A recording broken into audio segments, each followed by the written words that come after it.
శ్యామ్ పిస్టోన్స్ పరిశ్రమలో కార్మికుల lay off ప్రతిపాదనను రాష్ట్ర ప్రభుత్వం వెంటనే రద్దు చేయాలి.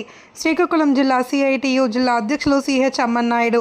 శ్రీకాకుళం జిల్లా ఆంధ్రప్రదేశ్ రాష్ట్రం శ్యామ్ పిస్టన్స్ పరిశ్రమలో కార్మికుల లే ఆఫ్ ప్రతిపాదనను రాష్ట్ర ప్రభుత్వం వెంటనే రద్దు చేయాలి అని, కార్మికుల ఉపాధి కాపాడాలి అని కోరుతూ మార్చి 29న కలెక్టరేట్ వద్ద ధర్నాను జయప్రదం చేయాలి అని కార్మిక, ఉద్యోగ, రైతు ప్రజా సంఘాల రౌండ్ టేబుల్ సమావేశం పిలుపునిచ్చింది.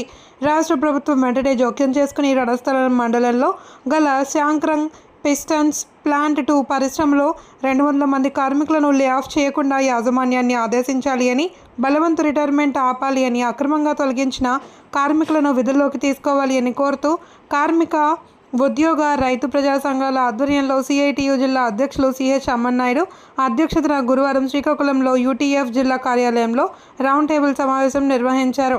సిఐటియు పట్టణ కన్వీనర్ ఆర్ ప్రకాష్, శాంక్రంగ్ పిస్టన్స్ వర్కర్స్ యూనియన్ అధ్యక్షులు ఎం అప్పల్ నర్సయ్య తదితరులు మాట్లాడి మద్దతు ప్రకటించారు. ఇవాళ రాష్ట్ర ముఖ్యమంత్రి చంద్రబాబు నాయుడు గారు దేశ విదేశాలు తిరిగి మా రాష్ట్రంలో పరిశ్రమలు పెట్టండి, రాష్ట్రాన్ని అభివృద్ధి చేయండి అని అడుగుతున్నారు. కొత్తగా పరిశ్రమలు ఎవరు పెట్టడానికి వస్తున్నారో రారో తెలియటం లేదు. కానీ ఉన్న పరిశ్రమలు మూతపడకుండా చూడాలి కదా. ఉన్న పరిశ్రమలు మూతపడిన అభివృద్ధికి అది ఆటంకమే కదా. అభివృద్ధి అంటే కొత్తవి రావడమే కాదు, ఉన్నవి నిలబెట్టడం కూడా అభివృద్ధిలో భాగమే. అంటే అది శ్యామ్ పిస్టన్స్ ప్లాంట్ 2 పరిశ్రమలో లే ఆఫ్ జరగకుండా నిజంగా అభివృద్ధి జపం చేస్తున్న చంద్రబాబు నాయుడు ప్రభుత్వానికి చిత్తశుద్ధి ఉంటే ఆ పరిశ్రమలో లే ఆఫ్ జరగకుండా ఆపాలి. పరిశ్రమకి ఏమైనా ఇబ్బందులు ఉంటే ప్రభుత్వం ఆదుకోవాలి. ఆ పరిశ్రమకి అవసరమైన సదుపాయాలు, రుణ సౌకర్యం కానీ, కరెంటు సంబంధించిన సమస్యలు కానీ ఏమైనా ఉంటే వాటిని పరిష్కరించాలి. అవసరమైతే రాయితీ ఇవ్వాలి. 200 మంది పొట్టను మాత్రం కొట్టకూడదు. అది అభివృద్ధి ఏమాత్రం కాదు. అభివృద్ధి అంటే పెట్టుబడిదారుల అభివృద్ధే కాదు. అభివృద్ధి అంటే ప్రజల అభివృద్ధి. ప్రజల్లో కార్మికులకు భాగం.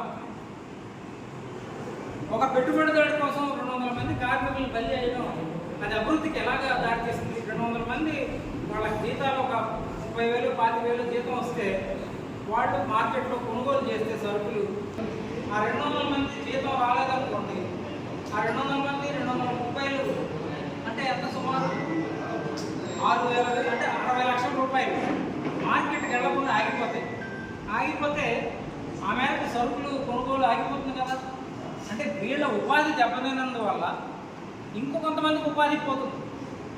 అంటే అభివృద్ధి రివర్స్లోకి వెళ్తుంది. ఈ మాత్రం ఫార్ములా చంద్రబాబు నాయుడు గారికి, ఆయన ప్రభుత్వానికి తెలీదా? అందుకని ఎట్టి పరిస్థితుల్లో లే ఆఫ్ జరగకుండా ఆపాలి. ఆపి పరిశ్రమని కాపాడాలి. పరిశ్రమలో కార్మికుల జీవితాలను కాపాడాలి. పోరాటంలో భాగస్వామ్యం కావాల్సిన అవసరం ఉంది. అందుకు మనకి ఇక్కడ ఆధారంటే మన నాగార్జున రెడ్యూనల్ నాయకులు కానీ, అలాగే శ్యామ్ పిస్టన్స్ ప్లాంట్కి సంబంధించి స్మార్ట్ ఫోన్ యూనియన్, అలాగే మన మున్సిపల్ కార్మికులు సంబంధించి మన అన్ని సంఘాల నుండి హాజరయ్యారు. అలాగే వైఎస్ఆర్సీపీ నుండి హాజరయ్యారు, ఏఐటీసీ నుండి కూడా వస్తున్నారు. అందుకు ఇది ఒక్క కార్మికులకు సంబంధించిన సమస్యగా కాకుండా ఇది జిల్లాకు సంబంధించిన సమస్యగానే మనం పరిగణించి ట్రేడ్ యూనియన్లు, అన్ని ట్రేడ్ యూనియన్లు, అన్ని ఉద్యోగ, ఉపాధ్యాయ, కార్మిక, ప్రజా సంఘాలు కూడా దీంట్లో భాగస్వామ్యం అవుతూ 29వ తేదీన కలెక్టరేట్ ద్వారా ఈ శ్యామ్ పిస్టన్స్ లే ఆఫ్ ప్రతిపాదన ప్రభుత్వం అనుమతి ఇవ్వకూడదని చెప్పి, అలాగే కార్మికుల ఉపాధిని కాపాడాలని చేపడుతున్నటువంటి ఈ ధర్నాలు కూడా మొత్తం అన్ని ప్రజా సంఘాలు కూడా పెద్ద సంఖ్యలో పాల్గొని జయప్రదం చేయాలని చెప్పి సిఐటిగా పిలుపునిస్తున్నాం. అందుకు మీరందరూ కూడా ఆ కార్యక్రమంలో భాగస్వామి కావాలని చెప్పి శ్యామ్ పిస్టన్స్ కార్మికులు చేస్తున్న పోరాటానికి అన్ని యూనియన్లు కూడా అండదండలు ఇచ్చి ఈ పోరాటాన్ని ముందుకు తీసుకెళ్లాలని చెప్పి సిఐటిగా మీ అందరికి కూడా విజ్ఞప్తి చేస్తాం. కాబట్టి జిల్లా కన్వీనర్ కె శ్రీనివాస్ గారి నుంచి మాట్లాడుతున్నాం.